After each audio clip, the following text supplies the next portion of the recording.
lazy. And then we went good now had slushies. How much is it?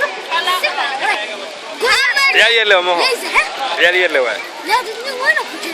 Oh, I don't know. He was killing everyone. He was best. Who won the food? He won it by himself. Why?